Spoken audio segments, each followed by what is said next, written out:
English कैसे सीखें YouTube channel में आपका स्वागत है। इस क्लास में हम इस स्टोरी के एक एक वर्ड का उच्चारण लिखकर इसे ट्रांसलेट करेंगे और इसकी वर्ड मीनिंग आपको लिखकर बताएंगे, जिससे आपको इंग्लिश पढ़ने के साथ साथ उसकी मीनिंग भी निकालना आसानी से आने लगे।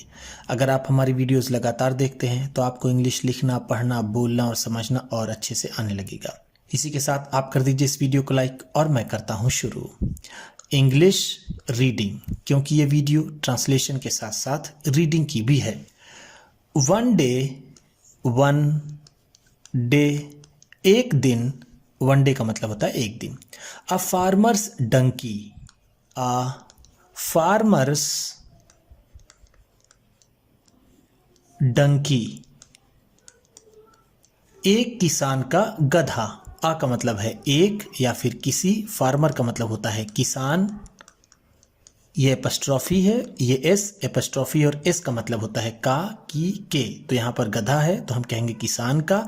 इसे डोंकी या फिर डंकी दोनों पढ़ते हैं। ब्रिटिश इंग्लिश में इसे डंकी कहते हैं और अमेरिकन इंग्लिश में डोंकी, जिसका मतलब होता है गधा। एक किसान का गधा फेल डाउन, गिर गया। फेल डाउन का मतलब है गिर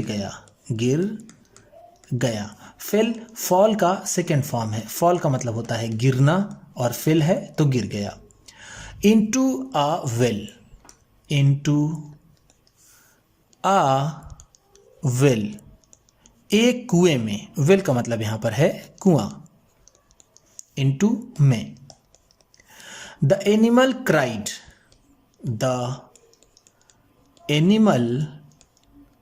वो जानवर। एनिमल का मतलब होता है जानवर। क्राइड, चिल्लाया या फिर रोया। क्राइड का मतलब यहां होगा रोया या फिर चिल्लाया। क्राइड, क्राई का सेकेंड फॉर्म है। क्राई का मतलब होता है चिल्लाना या फिर रोना। पिटिशसली,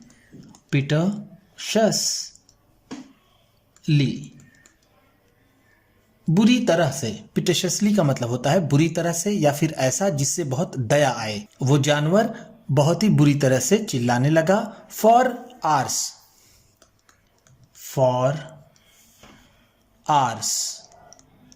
घंटों तक। फॉर आवर्स का मतलब है घंटों तक। एज द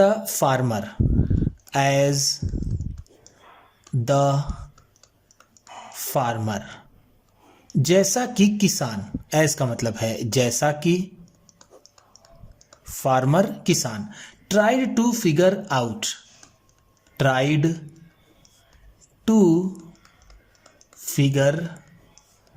आउट, समझने की कोशिश की। फिगर आउट का मतलब होता है समझना।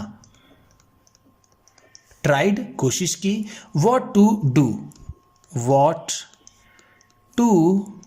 डू कि क्या करें।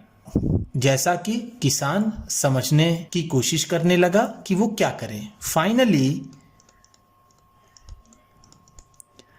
अंत में। फाइनली का मतलब है अंत में। ही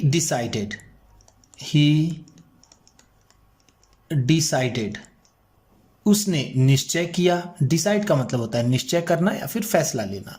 दैट कि द एनिमल,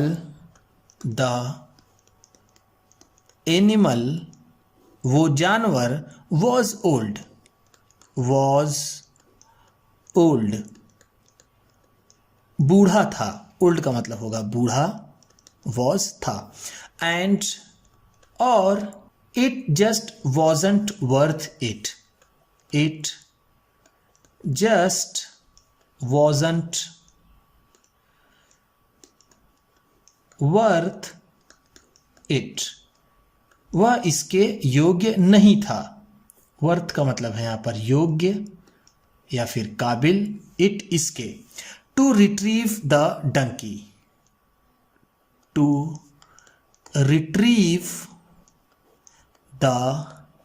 डंकी, कि उस गधे को निकाला जाए। रिट्रीव का मतलब होता है वापस लाना। तो हम कह सकते हैं कि वो गधा इस काबिल नहीं था कि उसे वापस लाया जाए। The well needed, the well needed, उस कुएं को जरूरत थी। To be covered, to be covered up, ढके जाने की, कवर अप का मतलब होता है ढकना, कवर्ड अप है तो ढके जाने की। एनी वे, एनी वे, फिर एनी वे का मतलब यहां पर होगा फिर उस कुएं को ढके जाने की जरूरत थी। ही इनवाइटेड, ही इनवाइटेड, उसने आमंत्रित किया। इनवाइट का मतलब होता है आमंत्रित करना, आमंत्रित करना। All his neighbours, all his neighbours, अपने सभी पड़ोसियों को, नेबर्स का मतलब होता है पड़ोसी। To come over, to come over, वहां आने के लिए। And help him, and help him, और उसकी मदद करने के लिए। They all grabbed, they all grabbed, उन सभी ने थामा। ग्रैब का मतलब यहां पर होगा थामना, ग्रैब्ड है तो थामा। शॉवेल्स, बेलचा, शॉवेल का मतलब होता है बेलचा, उन्होंने बेलचे थामे। एंड और began to shovel dirt, began to shovel dirt, और मिट्टी फेंकने लगे या फिर निकालने लगे। शॉवेल डर्ट का मतलब यहां पर होगा मिट्टी निकालना या फेंकना शॉवेल से। Into the well, into the well, कुएं में।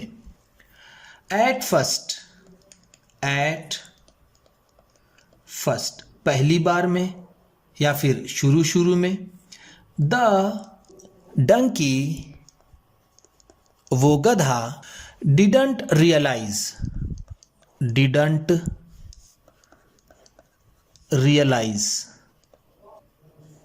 नहीं एहसास किया, या फिर उस गधे को शुरू शुरू में एहसास नहीं हुआ। रियलाइज का मतलब होता है एहसास होना, एहसास होना। What was happening, what was happening, कि क्या हो रहा था। हैपन का मतलब होता है होना या फिर घटित होना, वॉज था। And cried horribly, and cried horribly, और जोर जोर से रोने लगा। हॉरिबली का मतलब होता है डरावने रूप से या फिर बहुत ही भयानक तरीके से। After a few shovel loads, after a few shovel loads, कुछ मिट्टी के लोड के बाद। आफ्टर का मतलब है बाद। अ फ्यू शॉवेल लोड्स का मतलब होगा जो शॉवेल से जो मिट्टी फेंकी जा रही है उसके लिए यहां पर लोड्स कहा गया है। He became quite, he became quite, वह शांत हो गया। बिकेम का मतलब है हो गया, क्वाइट शांत। थिंकिंग दैट, थिंकिंग दैट, सोचते हुए। The donkey had died, the donkey had died, कि वो गधा मर चुका था। हैड डाइड का मतलब है मर चुका था। डाइड डाई का थर्ड फॉर्म है। The farmer looked down, the farmer, वो किसान। लुक्ड डाउन, नीचे देखा। In the well, in the well, कुएं में, बट लेकिन he was astonished, he was astonished, वह आश्चर्यचकित रह गया। एस्टोनिश का मतलब होता है आश्चर्यचकित होना, आश्चर्यचकित होना। At what he saw, at what he saw, जो उसने देखा। With every shovel of dirt, with every, हर एक, शॉवेल ऑफ डर्ट, हर एक बेलचे की मिट्टी के साथ। एवरी का मतलब है हर, विथ साथ, डर्ट मिट्टी। That fell on his back, that fell जो गिरी, ऑन हिज बैक उसकी पीठ पर। बैक का मतलब है यहां पर पीठ, हिज उसकी, ऑन पर। The donkey was shaking it off, the donkey वो गधा, वॉज शेकिंग इट ऑफ इसे हिलाकर गिरा दे रहा था। शेक ऑफ का मतलब होता है हिलाकर गिराना, यानी उसकी पीठ पर मिट्टी गिर रही थी तो वो उसे हिलाते हुए मिट्टी को गिरा दे रहा था। एंड और taking a step up, taking a step up, और वो एक कदम ऊपर ले रहा था। स्टेप अप का मतलब होता है एक एक कदम करके ऊपर चढ़ना, टेकिंग ले रहा था। As the farmer's neighbours, as the farmer's neighbours, जैसा कि किसान के पड़ोसी ने। कंटिन्यूड, कंटिन्यूड जारी रखा। To shovel dirt, to shovel dirt मिट्टी को फेंकना। शॉवेल का मतलब यहां पर होगा थ्रो, जिसका मतलब होता है फेंकना। डर्ट मिट्टी। On top of the donkey, on top of the donkey गधे के ऊपर। ऑन टॉप ऑफ का मतलब है के ऊपर, के ऊपर। द डंकी गधे के।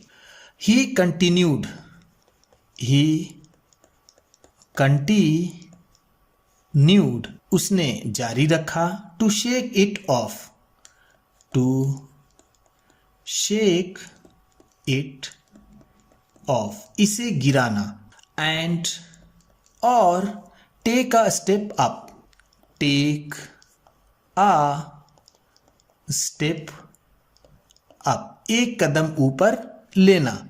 उसने मिट्टी को गिराना और एक कदम ऊपर लेना जारी रखा। प्रेटी सून, प्रेटी सून बहुत जल्द। प्रेटी सून का मतलब है बहुत जल्द, बहुत जल्द।